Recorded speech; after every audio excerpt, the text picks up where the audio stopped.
much, much higher than the control group. And 6 months later, the psilocybin group had all kinds of persistent beneficial effects to their attitudes and behavior. They all said that the experience had deepened their faith. In fact, the crazy part, out of the 20 subjects, 9 of the 10 who got psilocybin actually went on to become priests. None of the people in the control group did, which is really, really, really profound. In other words, what Ponke discovered is that the skin bag bias is completely incorrect. As a matter of fact, it seems that psychedelic experiences were as deeply spiritual, if not more spiritual, and more long-lasting in their impact than a traditional spiritual experience. And yet, people still hate this finding so much that we've gone back on 2 different occasions. So first, Rick Doblin, the founder of the Multidisciplinary Association for Psychedelic Science, went back and he did a long-term follow-up. He's the one who found that 9 of the 10 who got psilocybin became priests.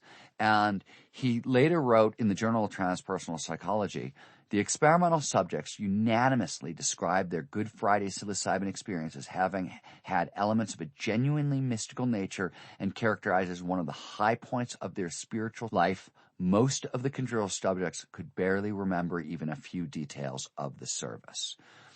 Even this isn't enough. So in 2002, in one of the most important contemporary psychedelic studies, Johns Hopkins psychopharmacologist Roland Griffith, who is one of the most august and esteemed people in the profession, reruns the original experiment, this time with full modern double-blind standards. And Michael Pollan asked Roland Griffith about this in a 2015 New Yorker article. And, asked him what the results were. And what Griffith's answer was, it sort of speaks for everything. He said, there is such a sense of authority that comes out of the primary mystical experience that it can be threatened to existing hierarchical structures. We end up demonizing these compounds. Can you think of another area of science regarded as so dangerous and taboo that all research gets shut down for decades? It's unprecedented in modern science. His point is, these experiences from a mystical perspective are very, very, very real. In fact, my buddy Andrew Newberg, who we heard about earlier, who did that fantastic brain scan work on Tibetan Buddhists and Franciscan nuns and then went on to study every mystical experience known to man. He, in 2016, did the most comprehensive study I've seen yet where anybody did anything like this. He interviewed 739 people who had had either spiritual or mystical experiences. Half of those were psychedelic experiences, half were non-psychedelic. And then he rated them for reduced fear of death, increased sense of purpose, increased spirituality, and intense mystical experience. And it wasn't even a contest. The psychedelic states massively trumped the non-psychedelic in every category that he looked at. So that's the Good Friday experiment. That is on the science of spirituality side, right? And you have to know that, remember, we go back to James, psychedelics are just another spiritual technique like every other, right? They don't start getting split apart at all until really the 60s. And they get split because of the Good Friday experiment is the science of spirituality. And then a man named James Fadiman, who is a researcher at the International Foundation for Advanced Study in Menlo Park, California, they are looking at low-dose, microdosing of psychedelics for creativity. And in this very famous study, it was literally the last study run in America before the research was shut down. They completed it the day before. He brings together 27 test subjects, and these are mainly engineers, architects, mathematicians, from places like Stanford and Hewlett-Packard. And he gets these people together for one specific reason. All of them have been struggling for months to solve a highly technical problem. So he divides the test subjects into groups of 4, and they get 2 treatment sessions. And some are given 50 micrograms of LSD, others get 100 milligrams of mescaline, and both are well below the dosages needed to produce psychedelic effects at all. And then they take a test designing to measure 9 categories of cognitive performance enhancement. And this is everything from heightened concentration to the ability to know when the right solution presents itself. And they spend 4 hours working on their problem. So everybody in the study group reports a boost in creativity, some as much as 200%. But what gets the most attention, what is amazing, is the list of real-world breakthroughs that emerges. And this is from Fadiman's research. Design of a linear electron accelerator, beam steering device, an improvement to magnetic tape recorders, a mathematical theorem regarding NOR gate circuits, a new design for a vibratory microphone, a space probe designed to measure solar properties, a new conceptual model of a photon, on and on and on. Now, none of these are the kinds of practical technical achievements anybody associates with psychedelic drug use. This is not how we think about psychedelic drug use. It's not how we think about high performance, for that matter. And it's the last study run in 1966. LSD becomes illegal in California, so research shuts down. 71, President Nixon calls Timothy Leary the most dangerous man in America, and LSD, psilocybin, mescaline, peyote, cannabis, MDA, which is a precursor to MDMA or ecstasy, DMT, they're all classified as Schedule I drugs, which means there are no medical uses. They are extremely addictive. Now, it turns out that both of these are total lies, but it takes us 30 years to figure that out. So the government shutdown of psychedelic research lasts until about the 1990s. In between, some interesting things happen that I want to point at. One is a man named Alexander Shulgin, who I wrote extensively about with Jamie Wheel in our book Stealing Fire, so I'm not going to retell that story. But Shulgin synthesized so many new psychedelic drugs and did so much psychedelic research along the way, all with the government's blessing. It was a really amazing thing. But one of the things he did is he resynthesized MDMA, Molly or ecstasy. And it had been discovered way, way, way back when. And he resynthesizes it. And he did it because one of his students had played with it and told him it had stopped him from stuttering. So Shulgin decides to resynthesize it, and it kicks off the entire MDMA therapy craze. And then that leads into rave culture and hipsters doing MDMA, and pretty soon, by 1988, it's a Schedule I substance.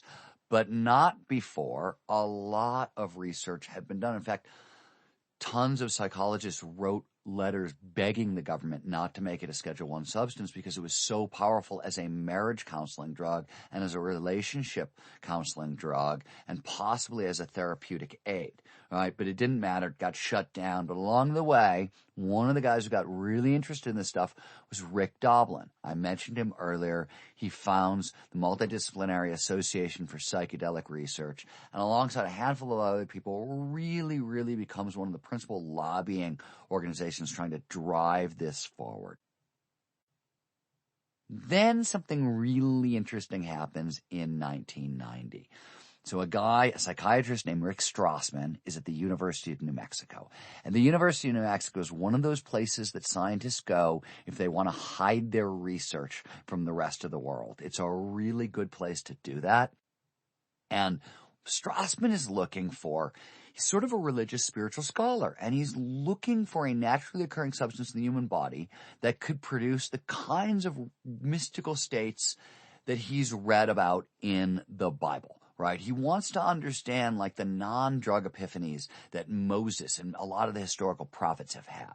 So he's looking, is there anything in the body that could naturally produce this kind of crazy psychedelic experience? So initially he's looking at melatonin, but he's disappointed in the results. So he decides he's going to focus on its cousin, DMT. Now DMT is pretty much everywhere in the body. It's naturally occurring. It's made in the lungs. It's made in the retina. It's maybe made in the pineal gland. But if you make it synthetically, if you vaporize it or inject it, it is incredibly powerful psychedelic. And it is a very different kind of psychedelic from LSD or psilocybin. It produces a much more potent experience. So one of the things about DMT, they always say you can't overdose on this drug because the person who could actually overdose is gone by the third hit. So very, very strange. Now, the interesting thing, when I say it's not like LSD, like all these other drugs, here's a cool fact about psychedelics. We only trip. The visuals that we see when we're tripping, they follow 4 patterns, and researchers have known this for a long time. We see the first one is grates, lattices, filigrees, checkerboards, that kind of stuff. We also see cobwebs. That's the second one. Third one is tunnels, funnels, alleys, cones, and vessels. And the fourth one is spirals, right? And we know this. All of these happen because of breakdowns in our visual system. So, for example, why do things spiral? Well, at V1, so there's 6 levels of the visual cortex. And V1 is the most basic. It's the simplest level of processing. And what happens here is edge recognition. So we see just the outline of an object, right? The lamp ends there and the wall begins between. And what we're really getting is like the straight line of maybe the lamp and the straight line of the wall or something along those lines. But what happens is when they're pressed up right next to each other and the brain can no longer do edge recognition, which is what it does at V1, right? This object ends here, this object begins here. Sides of the objects begin to blur together. Everything swirls. That's why we get swirls, right? So DMT, first of all, it tends to produce grates and lattices and filigrees and checkerboards, and it tends to be infinity in every direction, right? And so that's a little bit familiar, but everything else done in the experience is not familiar at all. So Strassman is freaked out by what's going on. He's got 20 years of experience in training and studying in a Zen monastery, and he's expecting Zen kind of white light Buddhist enlightenment experiences from DMT. That's what he's thinking he's going to get because he's looking for what he thought Moses got, and that's not what he gets at all. In fact, 50% of his research subjects blast off to distant galaxies. They got hair-raising encounters with multidimensional entities. A lot of what he discovered maps very, very much onto alien abduction experiences. A lot of the people thought they were taken up by tall gray men. And a lot of people came back swearing these experiences were real or more real than waking life. So Strassman gets himself into a lot of trouble in the Buddhist community, publishes the results in Tricycle, and kicks off this giant crisis in the Buddhist community. But the results in the lab are so weird that he actually shuts down the experiment. He gets so freaked out, he shuts it down. He hightails up to Taos to knit alpaca sweaters. And I know Rick, and he really does live in Taos. He does knit alpaca sweaters. He does other experiments too, so he's not completely gone from this. But it was a little hair-raising for him. But it was the first psychedelic experiment post-drug war, and he got permission to do it because they thought DMT mimics schizophrenia, and that's what he told the government he was researching. He wasn't. He was looking for Moses-like spiritual epiphanies, but he convinced the government he was looking at schizophrenia. It was also during this period that I got to know Rick Doblin a little bit, and this was, I really didn't come in through psychedelic research. I came in as a journalist covering the drug war, which was one of the topics that I covered a lot because I had seen sort of the damage it had done on every side up close and personally, and really thought it was an important thing to cover. And I meet Rick, and I hear about him talking. This is early days, and he's telling me about psychedelics as a tool for social justice, as a possible antidote to totalitarian movements, and genocides as an antidote to Hitler. And if you've ever met Rick Doblin, he really means these things. And so very hard as a reporter, I'm cynical, and yet I'm believing him. And one of the reasons I'm believing him is he's starting to get data to back up some of the crazy things, right? There's a couple of studies on psychedelic therapy that are dribbling out. Psychedelic mushrooms seem to be able to treat obsessive compulsive disorder. This guy named Francisco Moreno at the University of Arizona sort of figures it out. Rumors about ibogaine as a heroin treatment drug start leaking out, and treatment facilities, underground ones, start showing up in Canada and in Mexico, and they're actually starting to do research. And Rick is working very, very tirelessly to get the FDA to approve an MDMA for post-traumatic stress disorder study. And he's working really, really hard and getting a little bit farther. But in 1999, Roland Griffith, who ends up redoing the Good Friday experiment, right? That's in 2006. But in 1999, he got there because he looked at psilocybin for smoking cessation.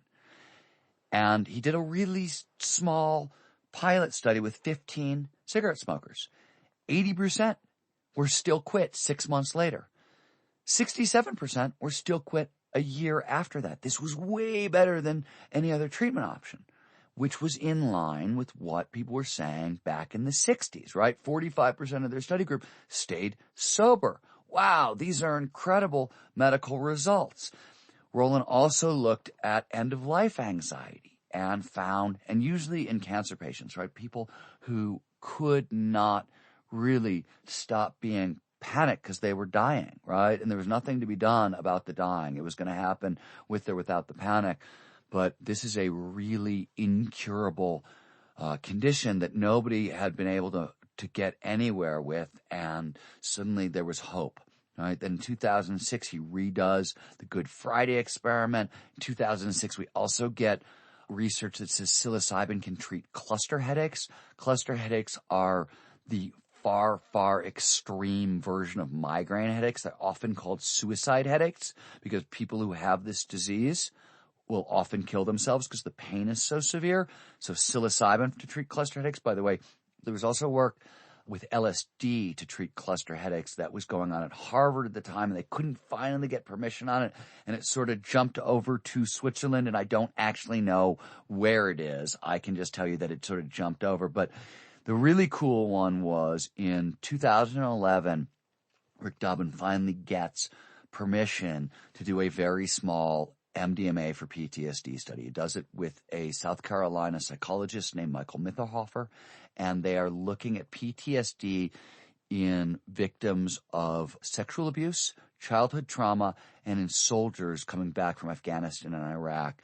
And I wrote a lot of articles about this research, and I was lucky enough to talk to some of these original soldiers, and they talked about the experience as an absolute miracle, meaning like they had not slept in years. They had lost their jobs and their wives and their lives, and nothing was left.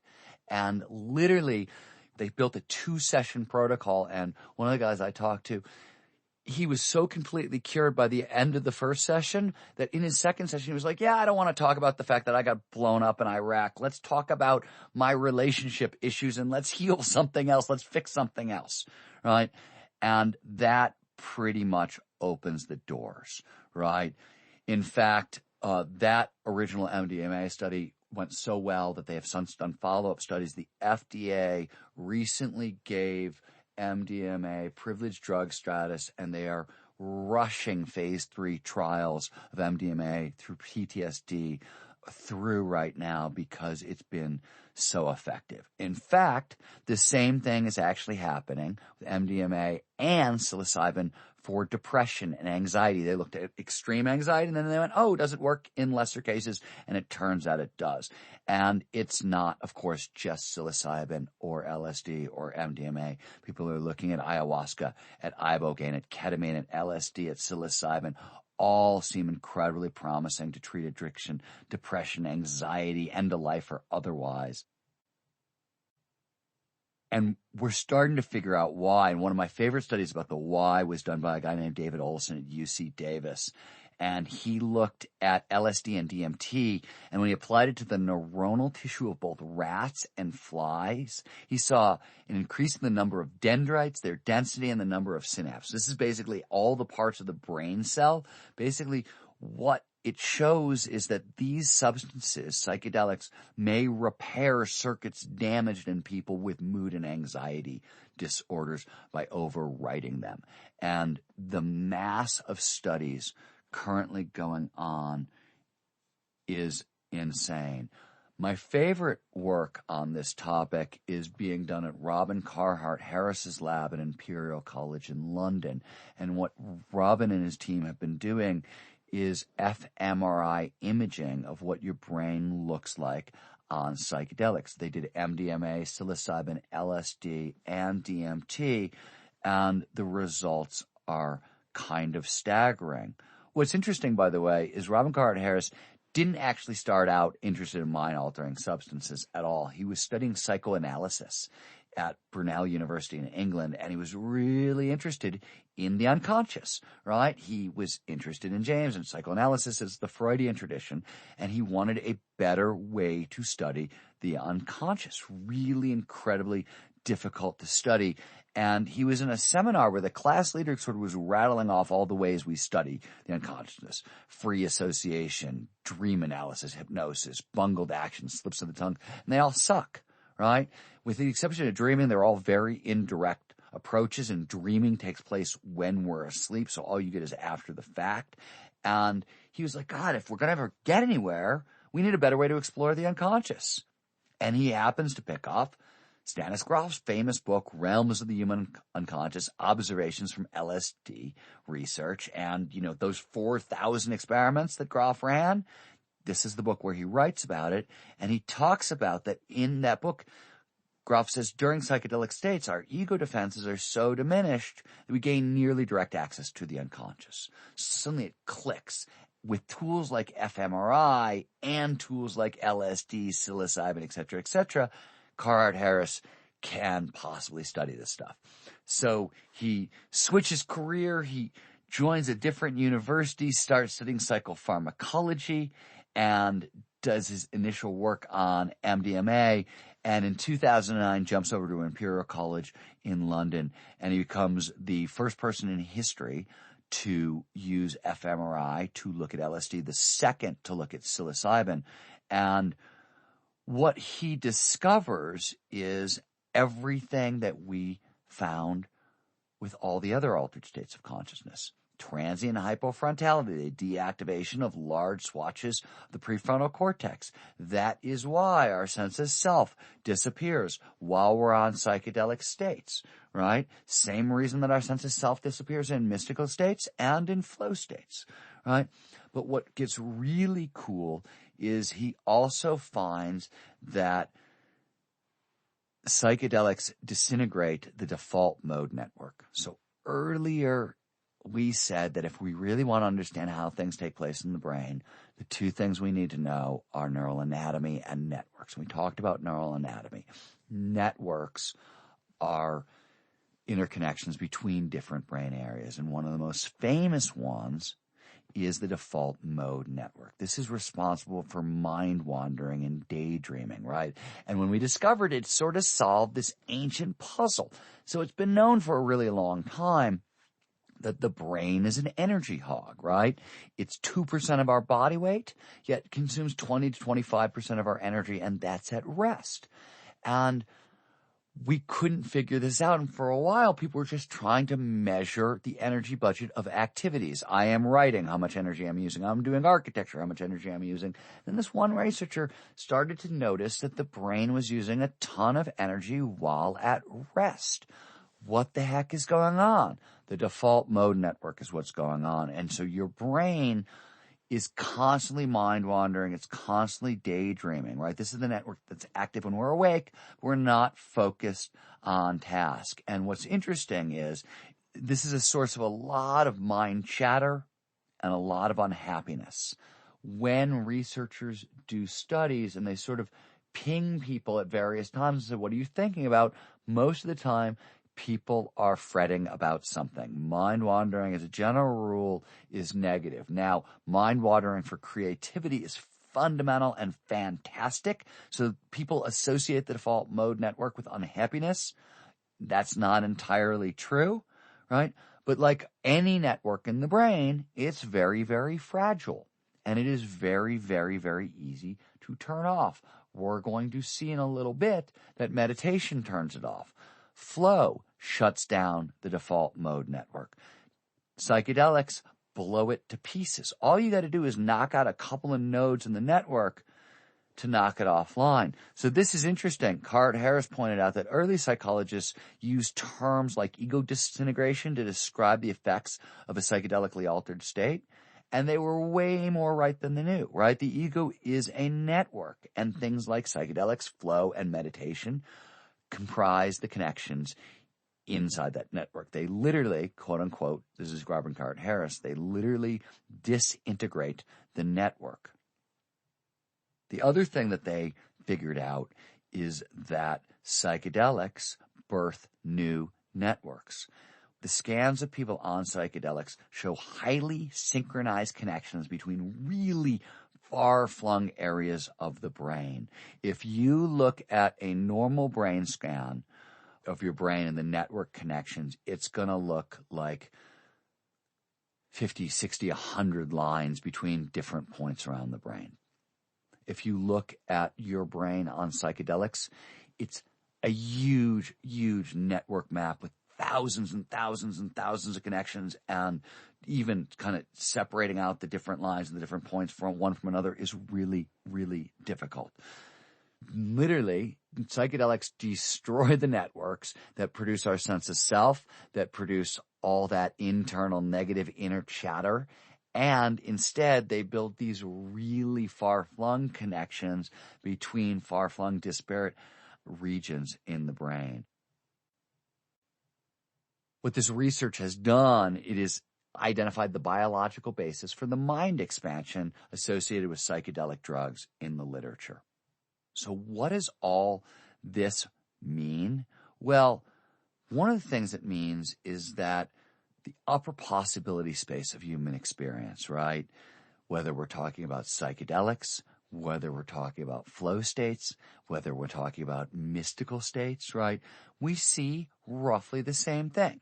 We see deactivation of large swatches of the prefrontal cortex and the default mode network, and the TPJ, right, the temporal parietal junction. That's the part of our brain that causes out-of-body experiences and things along those lines. But here's what's interesting. A lot of the brain, so these seem like, oh my God, it's moving my body or it's moving my consciousness outside the body, right? The doppelganger effect is it's moving my body. Out-of-body experiences, it's moving my consciousness. But the TPJ under normal circumstances is involved in empathy and perspective taking. When you walk a mile in somebody else's moccasins, that's the TPJ that's helping you do that. So we see that part of the brain start to shut down, so perspective starts to shift, right? We see brain waves down around the alpha-theta borderline, and we see roughly these same 5 or 6 big neurochemicals. Now, certainly in psychedelic experiences, we're getting, for example, way, way, way more serotonin than would show up in flow. And in flow, we're getting way, way, way more dopamine than would ever show up in meditation. But roughly, these are similar experiences. And because they're similar experiences, right, there's a phenomenology of the ecstatic. And William James was really close with his list. In Stealing Fire, Jamie Wheel and myself came up with our own list, and this was after we started with James, but we basically looked at every single breakdown of altered states, and what we wanted to get at was one that was content neutral. And the difficulty with a lot of this stuff, for example, if you go into the 60s literature where they're trying to measure altered states, you see a lot of rebirthing stuff. Why? Because that was really hot back then, and that was a real big idea for whatever reason, so it shows up in a lot of our altered state experiences. This is more about setting impacting the experience than what's actually underneath it. So we have gone down to a content neutral definitions of the experience, and they're all linked to increases in brain function. So, and nothing here is going to be new. But across the boards, whatever we're talking about, when we're mapping Cloud 9, how do these experiences make me feel? 1, selfless. Our sense of self goes away. Why? Because the prefrontal cortex deactivates and the default mode network shuts down. All of these experiences are timeless, right? Why? Because time is calculated all over the prefrontal cortex, and in all of these experiences, that gets shut down, so we can no longer separate past from present from future. We're plunged into the deep now. All of these experiences are effortless effort, right? This means if you're on the spiritual side, you are being moved by forces beyond your control. And if you're on the high performance side, you're in a flow state, and it's effortless effort, and every action, every decision flows seamlessly, effortlessly, perfectly from the last, right? Take your pick. And all of these states are information rich. Why? Because all of the neurochemicals produced by these states surround the brain's information processing machinery and jack it up, which is why we feel like we have access to information in these experiences that we don't normally get access to. We're going to come back to this point at the very end of this. We're going to talk about open lines of research and unanswered questions, and you will find I will talk about my core question, which has always been, where does the information come from? Because I will tell you right now, all of this neurobiology can explain 90 to 95% of everything going on. But there is a 5% where there is a big question mark. And I'll get into more specifics later, but let's just say there is still some mystery here. Now, this phenomenology of the ecstatic, selfless, timeless, effortless richness, it forms an acronym, STER, S-T-E-R, easy way to remember it. Interesting thing about these experiences, by the way, is all of these experiences, and they could be being produced by meditation, by psychedelics, or by flow. They've got these big ups that we've just been talking about. They've all got built-in downs as well. And these downs are going to be familiar to you. If you're on a spiritual path or a high-performance path, you've had these experiences. What's the problem with selflessness? Is that something about losing your ego in these states makes it come back ferociously when you're normal. This is guru syndrome. This is, I went to Burning Man and had a psychedelic experience, and I came back and I changed my name to Rainforest, and let me tell you how to live your life, right? We've all had that experience. We've all met this person. This is, by the way, a lot of people in the high performance space who are playing guru, right? This is not just in the spiritual communities on both sides. That's ego inflation is the problem with selflessness. Timelessness is you seem to come back with apocalyptic visions. Oh my God, I saw this thing in the mystical state and it's going to happen now. This is Daniel Pinchbeck, who's a friend of mine, coming back from the Amazon and writing 2012 because he did so much ayahuasca he thought the world was going to end, right? The immediacy of events in the altered state is illusionary. This happens to people in flow in a different way. They get themselves into horrific trouble. They get into a flow state. You're a musician and you have a vision of a symphony that you're going to write. And you think, oh my God, it's only going to take a week or 2 weeks and I'll have it done. And in real life, it takes 5 to 10 years.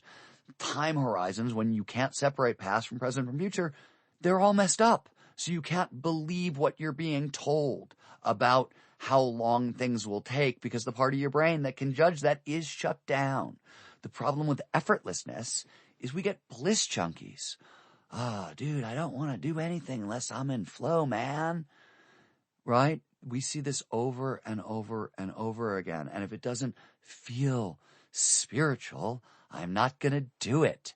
Right? This is why the high performance path and the spiritual path were conjoined 100 years ago, right? So these problems of spiritual bypassing and bliss junkiedom go away when you combine these things. And the problem with information richness is that the information layer, to use my partner Jamie Wheel's terminology for this, it is endless. It is endless. This is John Lilly, the famous psychedelic explorer who used to take LSD and ketamine and get into float tanks. But you could do it for the rest of your life because you're never the information doesn't stop. You don't ever on DMT get to a point and go, wow, there was nothing new and interesting there. You have to force yourself to come back because these experiences, even if, and this is interesting, psychedelics, even marijuana, these are not addictive substances at all. They have no addictive properties. From a medical perspective, in terms of the harm and the good they do, the only thing that we know for sure as a negative effect is that if you are prone to schizophrenia, if you are prone to some kind of psychological disorder, psychedelics and marijuana can bring it on very, very quickly. And I know this from close personal experience. I have a very brilliant uncle who was a phenomenal thinker who went to San Francisco at the start of the 60s and never came back. Can trigger psychotic breaks in people very, very quickly if that's going to come on. So what they are, though, is they're not addictive, and outside of this one problem that they can bring on mental illness. And by the way, my uncle would have had schizophrenia. It was going to happen anyways. It just happened sooner, right? So these substances don't seem to cause it. They can accelerate it. If you've smoked pot and haven't gone crazy so far, chances are you don't have to worry about it. But I am not a medical doctor, so don't take my word for it. What these experiences are, though, is very sticky because the information is so rich and people want to go back and get more and more and more. So stir, selfless, timeless, effortlessness, and richness, these are really positive, fantastic experiences. They all have a shadow side. They all have a dark side, and you have to go in knowing that. But here's the really cool point. Here's why all this matters.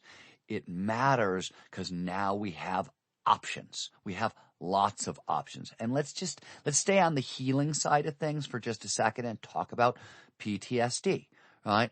So the original MAPS research and a lot of follow-up research has said if I use MDMA or psilocybin or some substances like that to go at PTSD,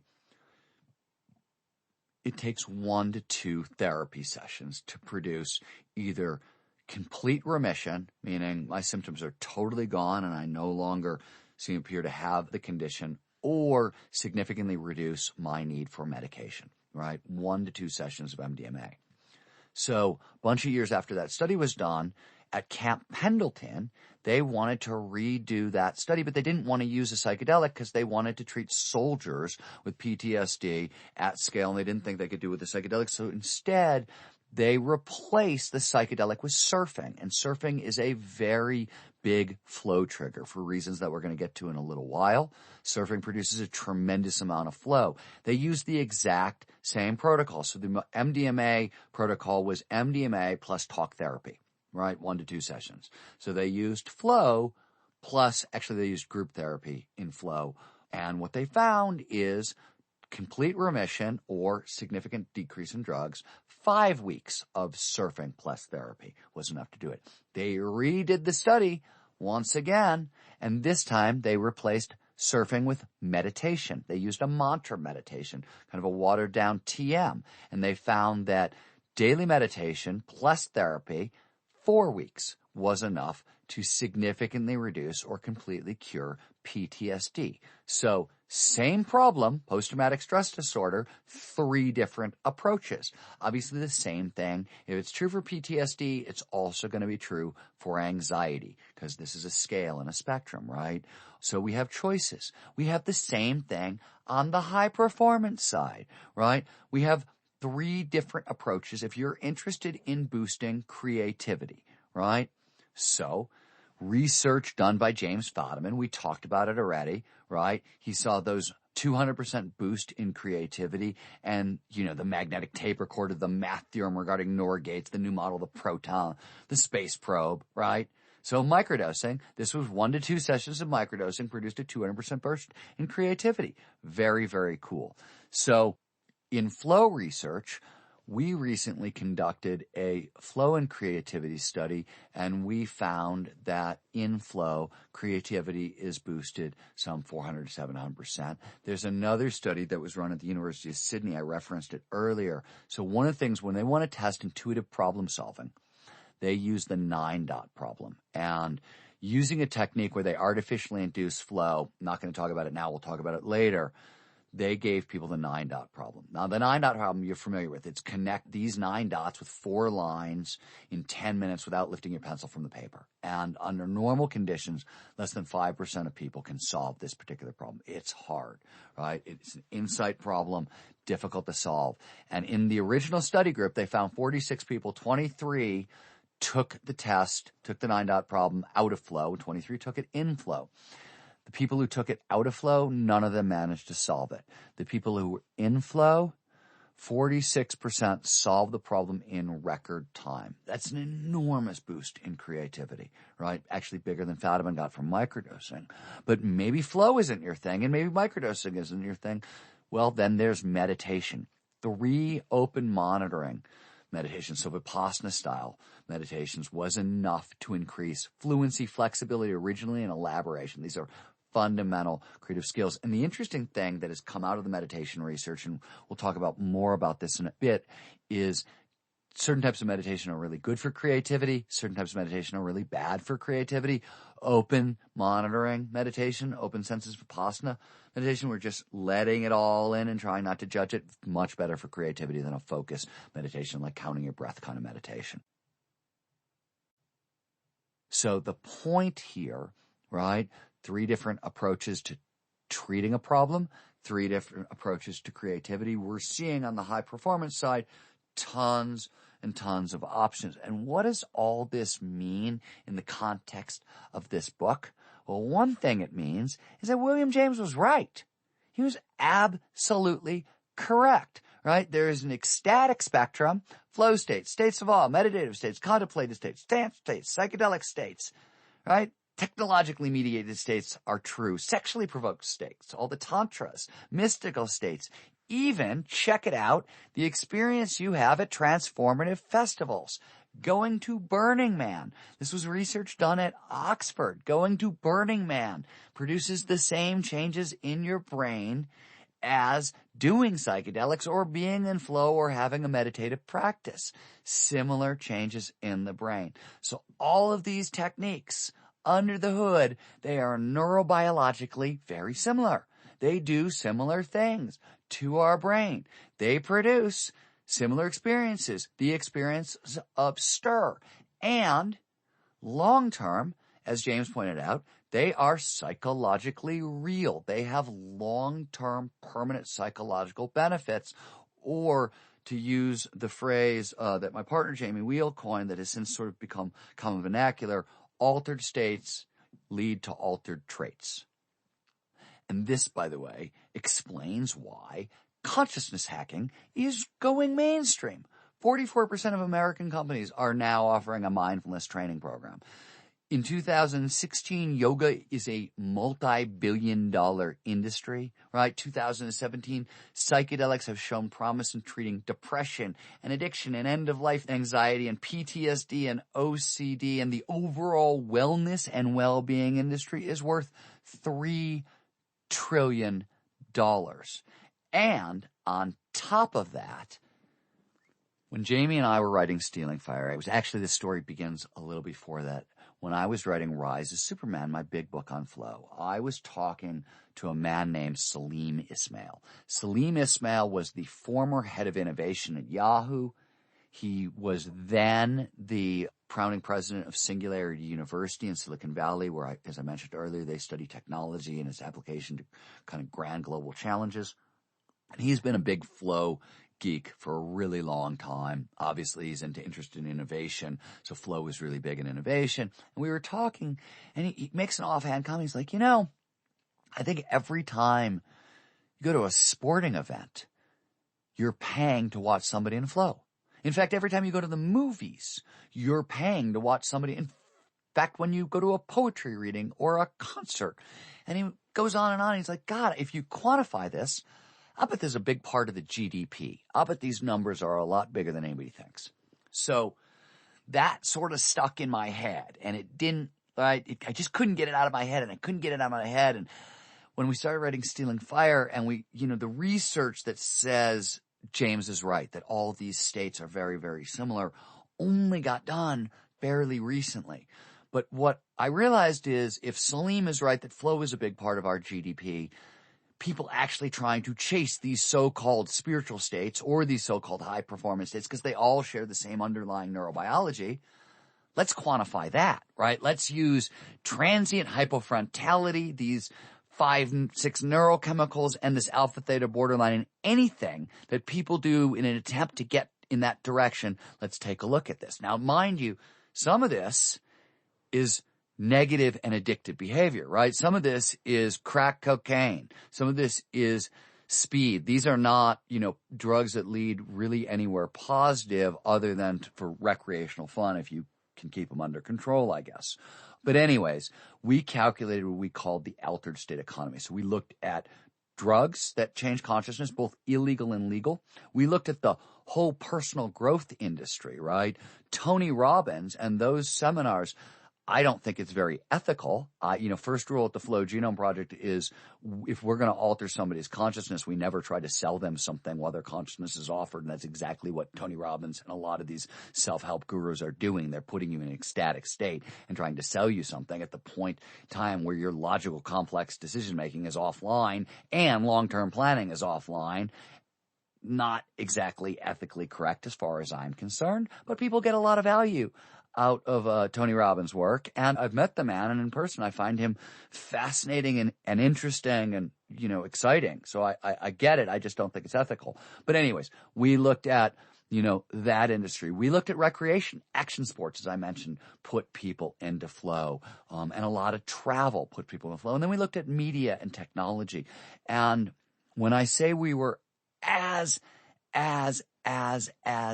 conservative as possible, it was beyond conservative. So, for example, you could pretty much look at the entire live concert industry and say, pretty much anytime anybody goes to see a concert, they are going to change their consciousness. They are going to have, so flow, as we'll talk about going forward, comes in a number of variety. There's individual flow, there's group flow, and then there's communitas, which is flow at scale. It's what happens when you go to a concert and everybody gets in sync together, right? So we looked at all this stuff, but when it came to live music, we said, no, let's just focus on the electronic dance industry, because there people are absolutely, a lot of the other reasons you might go to a concert, right?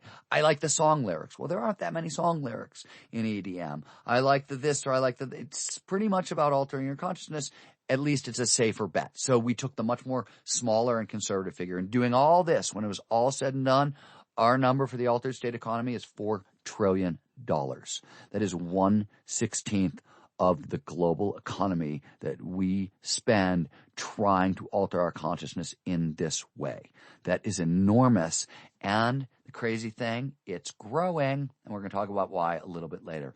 But the most important thing I want to leave you with as I close out this section, and it's sort of more proof that William James was right, and it comes out of Harvard. So they have been doing something called the Harvard Adult Development Project. For 100 years, they have been studying different groups of people as they age. And what they've learned is that adults go through developmental stages much in the same way that kids do. And we're familiar with this in kids, right? The terrible twos, teenage years. These are developmental stages.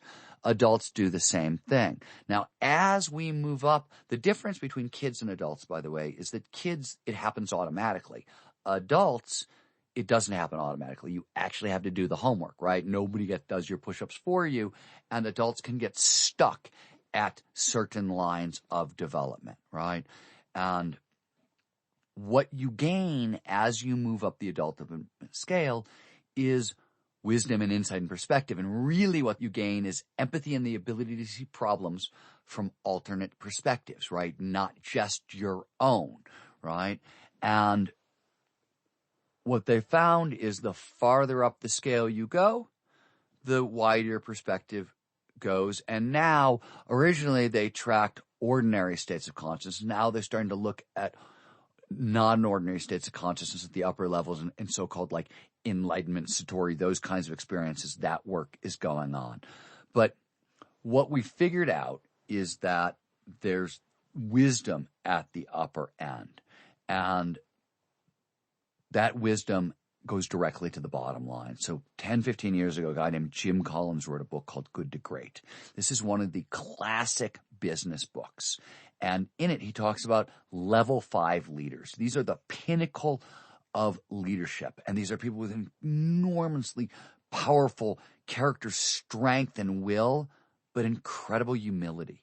They've got massive vision, yet they're enormously practical, et cetera, et cetera. And they run all of the top companies. And Collins said, look, man, this shit is a black box. We don't know how to create level 5 leaders, right? We don't know how to get people to the upper levels of human development, what Harvard was studying, right? Other than great personal tragedy, we don't know how to do it. But what came out of that research in Harvard is something really interesting. If you go into the footnotes, what you find is that there actually are ways to move yourself up the adult development scale. The more altered states of consciousness you experience, or personal tragedy, those are the two ways it seems that you can move up the scale. And altered states could be psychedelics, could be through martial art flow experience. In fact, if you look into the research, what it seems like is most people start off, their first experience is with a psychedelic, and then it's through flow hobbies. They take up skiing or music or something along those lines. So that's what kind of primes it. But it's astounding. So 10 years ago, Bill Torbert, he's at Boston College, and he's studying managers, and he finds that 80% of the adults in the top 2 stages of adult development hold senior management roles in all the big companies, despite making up 10% of the population. Over a 4-year period, these are the leaders that engineered at least one organizational transformation, right? They increase their firm's profits, their market share, and its reputation. And my point is that consciousness goes straight to the bottom line. And that's why all of this matters. So thanks for listening to the Psychedelic Detour. I'm going to see you in part 5, Hacking the Ecstatic.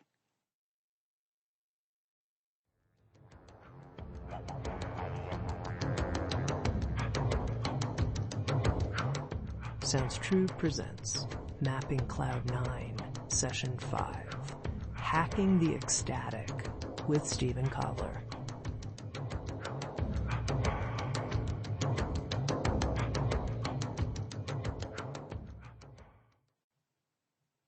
So now what we want to do to kick off Session 5, Hacking the Ecstatic, is we're going to wind the clock back. But this time we're not going all the way back to William James. We're just going back to the same period of time when Andy Newberg is starting to do his research at the University of Pennsylvania. He's actually starting to think about the ideas that are going to lead to his research. And this is roughly the same time that Robert Cloninger is developing the Temperament and Personality Index. So there's a little bit of spirituality that's starting to leak into the culture. And that same year, a neuroscientist named Richie Davidson met the Dalai Lama. And this was at the Dalai Lama's request. He's been wanting to use neuroscience to study meditation. And he challenges Richie Davidson about Freud's pathological problem. He says, why are you using the tools of psychology and neuroscience simply to study the dark side of psychology? Why don't you use these tools to study what's good in men, to study kindness and compassion? Now, this is exactly what Richie Davidson has been wanting to hear. Back in the 70s, him and his mentor, Daniel Goleman, they're both at Harvard.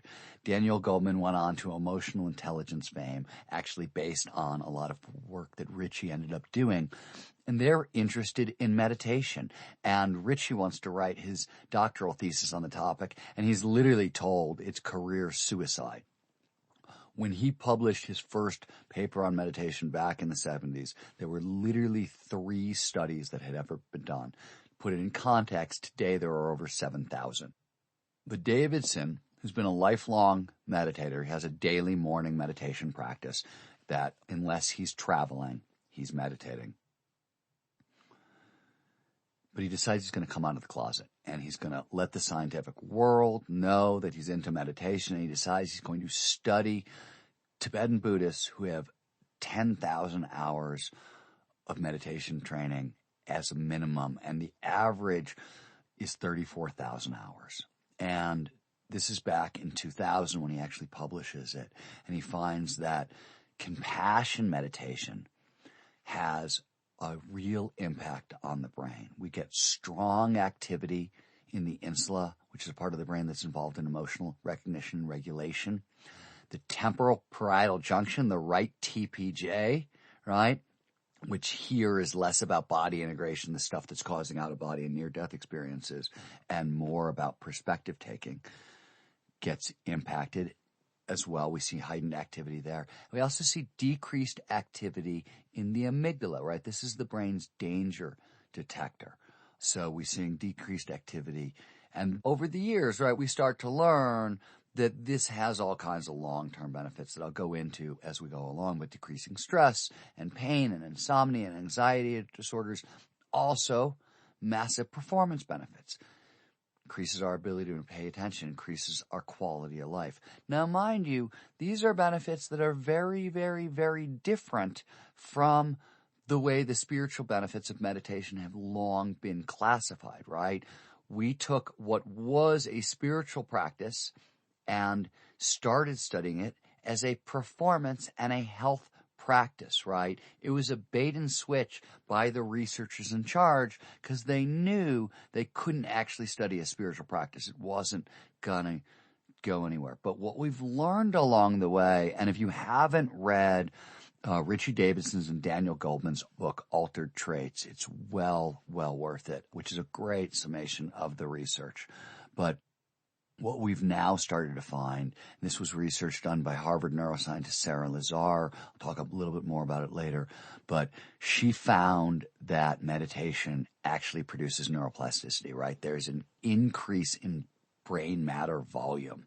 50-year-old meditators seem to have the gray matter of 25-year-olds, right? Which suggests, and we now know this is true, that meditation slows down aging, right?